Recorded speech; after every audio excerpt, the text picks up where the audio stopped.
नमस्कार दोस्तों, जय श्री राम।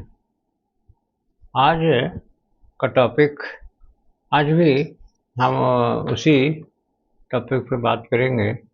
अभी हम पिछले उसमें बात करते आ रहे हैं। जैसे सिद्धियाँ सिद्धियाँ एक्चुअली में मूल रूप से क्या होता है? सिद्धि किसी काम में पूर्ण पारंगत होना, वह सिद्धि कहलाता है। तो हम तो यहाँ लौकिक सिद्धियों की बात करते हैं। वैसे सांसारिक लौकिकता में भी सिद्धियां हैं। कोई डॉक्टर बन गया, कोई पीएचडी कर लिया, कोई कलेक्टर बन गया, कोई आईएएस हो गया, कोई आईपीएस हो गया, सब सिद्धियां हैं ये।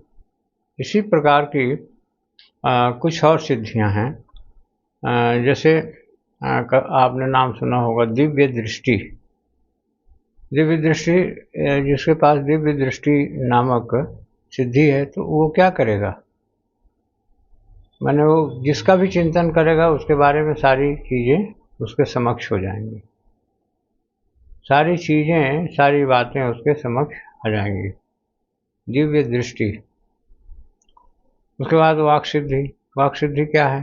कि जिसे जो आदमी कह देता है, आज भी है, आज भी लोग हैं कि जिसे यदि कुछ कह दिया जाता है तो सिद्ध होता है और वो सही सही वरदान और श्राप फलित हो जाते हैं। तो ये वाक सिद्धि कहलाती है। आज के परिप्रेक्ष्य में ये भी सिद्धियां ही हैं। जो सात्विक व्यक्ति हैं वो सिद्धि इसी प्रकार की होती है। कभी और भी हम विस्तार से भी चर्चा करेंगे, तब आप समझिएगा। फिर दूर श्रवण, ये भी एक सिद्धि है कि आप ब्रह्मांड में कहीं भी किसी भी जगह कुछ भी हो रहा है उसके संबंध में आप जान लो। वो सारी बातें आप गोपनीय जो हैं वो सारी चीज़ें आपके समक्ष आ जाती हैं। वो दूर श्रवण है। इस प्रकार से माने ये सारी चीज़ें हैं। और उसके बाद में आप देखेंगे जलगमन। जलगमन जलगमन मतलब जल से जल में चलना, पैरों से, है ना। स्थूल, जैसे मान लीजिए जलगमन मतलब पृथ्वी में जैसे हम चलते हैं वैसे हम पानी में चलेंगे, तो ये जलगमन की सिद्धि है। वायुगमन की सिद्धि क्या होती है? जैसे हवा में उड़ना। जैसे अभी ज्ञानगंज का नाम आता है, किताबों में हमने पढ़ा है, तो वहाँ पर लोग उड़ के जाते हैं, जिनको पता है उड़ के जाते हैं ज्ञानगंज।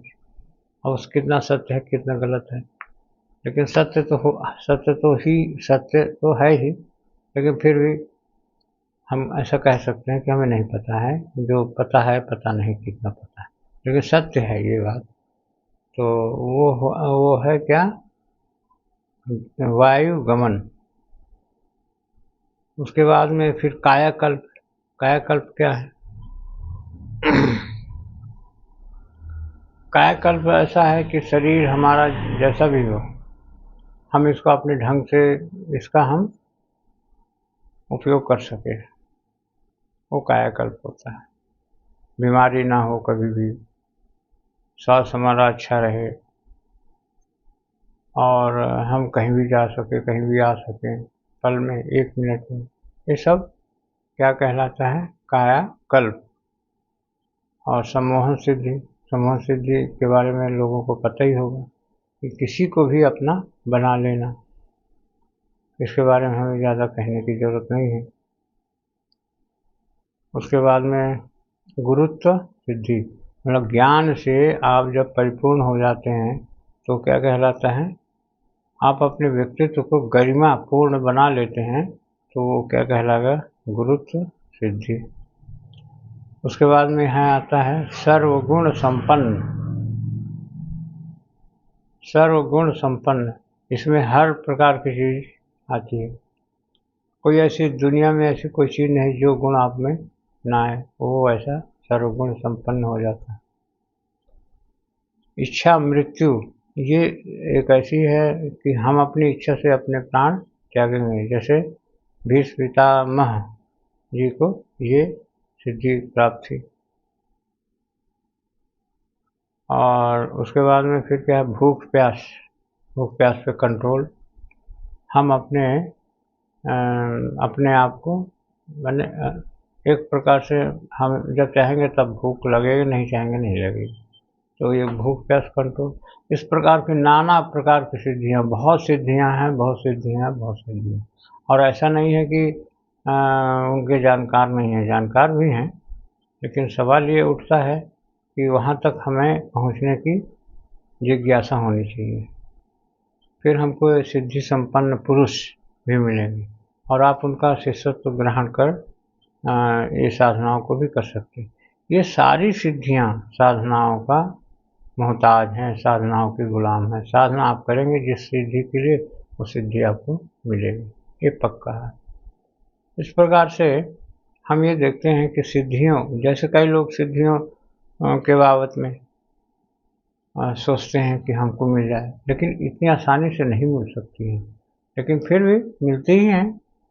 वाक सिद्धि आप देखते ही हैं रोज, दिव्य दृष्टि, किसी के बारे में आप सोचते हो सही निकल जाता है। जो श्रवण और जल गमन, वायु गमन, तो ये इस प्रकार की बहुत सारी सिद्धियां हैं जो कि आप स्वतः देखते ही हैं। और टेलीपैथी तो सभी लोग जानते हैं, दूर संवेदना। तो जितना आप इनके संबंध में खोजबीन चालू करेंगे, उतना आपको समझ में आते जाएगा। लेकिन ये पहले जैसे स्वरूप में सिद्धियां मिलेंगी कि नहीं मिलेंगी, ये हम नहीं कह सकते। आज के आधुनिक युग में उन सिद्धियों को क्या रोल है, क्या रूप है, नहीं पता। हो सकता कुछ अलग हो। तो वो सब चीज़ों को आज के परिप्रेक्ष्य में कौन बता सकता है? एक गुरु ही बता सकता है। तो ये सारी चीज़ें हैं, ये तो परिचयात्मक हमने आपको बता दी। और आप साधना के इच्छुक हैं तो हम आपको एक ही चीज़ बताते हैं, धारणा, ध्यान और समाधि। आप चालू करिए, या किसी गुरु से मंत्र जप की दीक्षा लीजिए और फिर उसको चालू करिए, तो फिर आपको बहुत सारी चीज़ों का अनुभव भी होगा। तो आज हम अब चाहते हैं कि वीडियो को आप लाइक करें, शेयर करें और सब्सक्राइब भी करें। सब्सक्राइब करेंगे तो हमारा मनोबल भी बढ़ता है। अभी इधर कई लोगों ने सब्सक्राइब किया, हमको अच्छा लगा। और सब्सक्राइब करने के बाद में ठीक लगता है, शेयर भी आप करिए, कमेंट बॉक्स में आप लिखिए भी, और आप लिखिए कि हम इस प्रकार का वीडियो चाहते हैं, हम उसी प्रकार का वीडियो आपको बना के देंगे। तो सभी को बहुत बहुत धन्यवाद, आशीर्वाद। ओम शांति शांति शांति, सर्वारिष्ट शांति भवतु। ओम ओम।